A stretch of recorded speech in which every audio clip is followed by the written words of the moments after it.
Testing. Testing.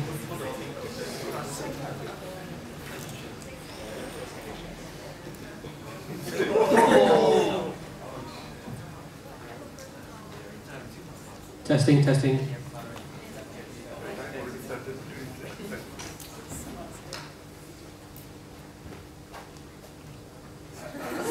Teamwork.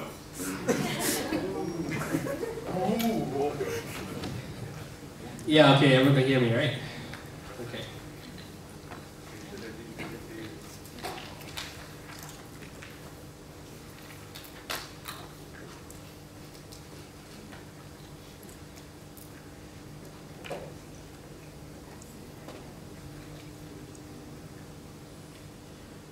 Mr. Speaker, ladies and gentlemen, our friends here, Noel and Mark, think they can come to Borneo and be champions again. To which I say, Mr. Speaker, ladies and gentlemen, ABK says, Lain Kalila. What do we propose? What is our position in today's debate? We think that Borneo, which includes Sabah and Sarawak, should secede from Malaysia to better able to determine its future and not be held ransom to what the federal government wants. We think for far too long, Mr. Speaker, ladies and gentlemen, the federal government has disproportionately allocated resources to benefit the people over there than the people who deserve it far more here. Individuals have to leave Sabah and Sarawak to obtain employment, to obtain future. Individuals who are stuck here oftentimes are stuck in rural areas with lacking electricity, resources, and limited ability to self-actualize. And we think that's incredibly harmful.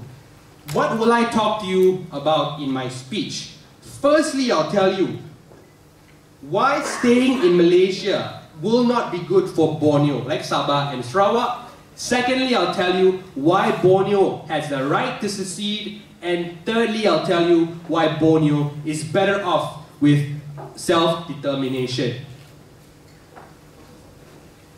But before that, let's look at a little context, right? When do states secede, essentially? We think states secede when there are three key yardsticks, right? Firstly, when there's important cultural differences. Secondly, when there's a disproportionate allocation of its resources, right? A lot like what happened with North and South Sudan.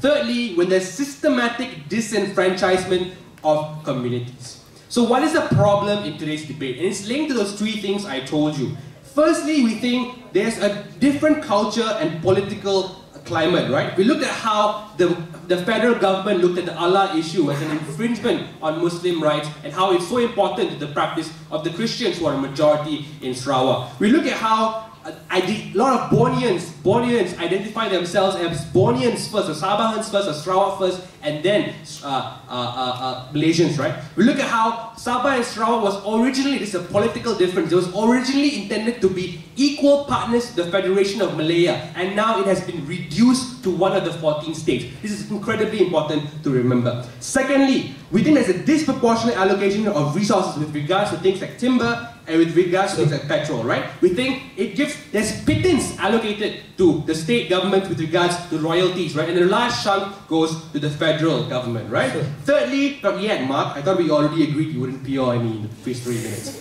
Third part of it, right? We think there's systematic disenfranchisement, right? With regards to how democracy was supposed to work in these two states. Talk about Operation IC in Sabah, how the dilution of voters and dilution of sovereignty. We talk about how the Allah issue was trumped up, right? We think all these things, and also look at the great income disparity within individuals in these areas, shows that the federal government has failed to honor its side of the agreement. What is our mechanism in today's debate? We think that the UN should arbitrate this process, right? We think it's like, for example, any process with regards to secession. We think a referendum will be carried out and this will only go through with a 2/3 majority if the citizens agree. We think that standing armies can already be provided with regards to the UN providing peacekeepers, right? We think the Sarawak Rangers already exist, and we're very proud of our Sarawak Rangers that already exist to defend that state from external influences, right? We think a new constitution will be drawn up to completely revamp the old system of tyranny that we have from the federal government, right? To move away from that kind of process, right?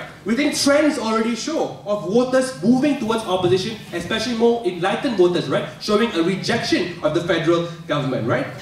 What are the conditions or what are the concessions we will make in this debate? We agree. This will not be an easy process. There will be birthing pains like any birth of the nation, right? There will be countries who will be antagonistic towards us, right? But at the same time, we think there will be friends and new political alliances that we can form. The same thing that happened to Malaysia when it started out also, right? We think it won't be immediate, whatever benefits won't be immediate also, right? So we think all these things can be taken into account. So, moving into the first idea, but before that, yeah. So federal governments ensures that there is collective distribution towards the entire nation. When the population of Sabah and Sarawak is lesser than that of Peninsula, how is that economic?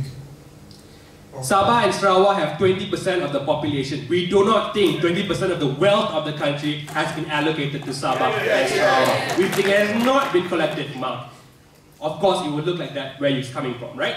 On the first argument, right, we think why staying in Malaysia will not be good for Borneo. We think firstly, the federal government is incredibly entrenched with regards to the system of Sabah and Sarawak, right? BN looks at Sabah and Sarawak as a fixed deposit. That means check and balances are inherently weak within Sabah and Sarawak. So it's a systematic problem you cannot change if you say, let's stick with status quo. Secondly, we think cash handouts also make changes difficult to happen and make elections much more difficult to win with regards to individuals being predisposed to those things, right?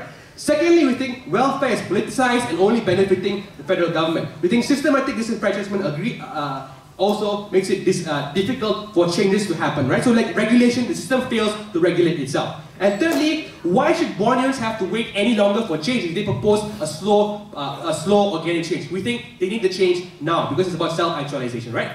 Why does Borneo have the right to secede? Second argument, we think there's a violation of the initial contract, the positions that these both parties came into in, right? Because they were supposed to be equal partners, but it's been a violation with that rights with regards to the federal-state relationship, right? I think the unique relationship has broken down with regards to the constitution being amended to allow for greater tyranny to exist from the federal government over these particular two states, right? But on the last idea, why is Borneo better off with self-determination? We think it's important to self-determine because you get the kind of representation that's important. Currently, Sarawakians vote BN simply because, it's not because of loyalty, but it's because they feel that there's the only person that can help them, right? They have no other viable option. That's why they have to opt out of this oppressive system, right? We think also there will be a better belonging as a result because now when you have a new Bornean state, we think there's a new nationalism with regards to the Bornean pride, right? We think having your own state means that you put your own interests and your own people and you'll be able to prioritize that, right? We think the diaspora of Borneans will come back to Sabah and Sarawak and reinforce the identity of Sabah and Sarawak. We think we've waited far too long for what we deserve, ladies and gentlemen. And it's time to take what is ours back.